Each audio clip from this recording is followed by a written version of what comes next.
ఒక్క నిమిషంలో దేశాన్ని దాటే రొయ్యల వాహనాలు ఆగిపోతే ఎవరి జీవితాల్లో మొదట మార్పు వస్తుందో తెలుసా? మరి ఆ వాహనాలను ఆపేస్తున్నదెవరు?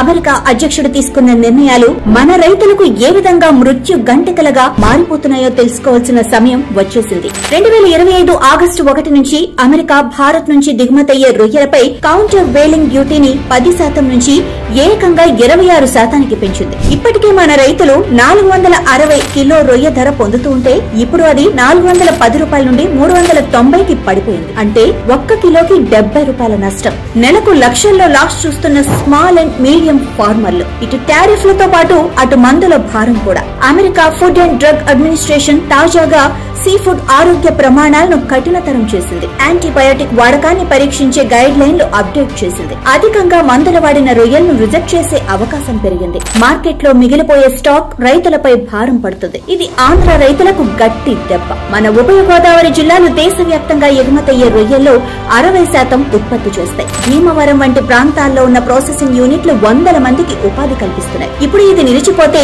ఉత్పత్తిదారులే కాదు, కార్మికుల జీవితం కూడా సంక్షోభంలో పడుతుంది. మనకి ఇలా ఉంటే ఈక్వెడార్, వియత్నాం లాంటి దేశాలకు లాభమే. మీరు తక్కువ టారిఫ్లతో అమెరికా మార్కెట్ ను ఆక్రమించేందుకు సిద్ధంగా ఉన్నారు. మనకు 26% టారిఫ్ ఉంటే వాళ్లకు 0 నుండి 5% మాత్రమే ఉంది. అయితే పరిష్కార మార్గాలేంటి? కేంద్ర ప్రభుత్వం చర్చలు మొదలు పెట్టాలి. అమెరికాతో ట్రేడ్ ఒప్పందాలు చేసి టారిఫ్లను తగ్గించేలా చూడాలి. రాష్ట్ర ప్రభుత్వాలు గణనీయమైన సబ్సిడీలు అందించాలి. విద్యుత్, ఫీడ్, డ్రగ్ క్లియరెన్స్ వంటి మద్దతు విధానాలు మరింత బలోపేతం చేయాలి. ఆత్మ నిర్భర్ భారత్ మార్గంలో దేశీయ వినియోగం పెంచాలి. ఇప్పుడు ఇది వింటున్న అందరికీ కీలక ప్రశ్న. మనమే తినకపోతే ఎవరు కొంటారు? భారత్ లో 75 కోట్ల మంది మాంసాహారులున్నారు. ఒక్కొక్కరు ఏడాదికి కేవలం 500 గ్రాముల రొయ్యలు తింటే దేశీయ వినియోగం 3.75 లక్షల మెట్రిక్ టన్నుల వరకు పెరుగుతుంది. అంటే ఎగుమతులపై ఆధారపడాల్సిన అవసరం తక్కువ అవుతుంది. రైతుకు గౌరవమైన ధర, మనకు ఆరోగ్యకరమైన ఆహారం. ఇకపైన చికెన్ కి బ్రేక్ పెట్టి ఓసారి రొయ్యలు ట్రై చేయండి. అమెరికా తలుచుకుంటే మన రైతు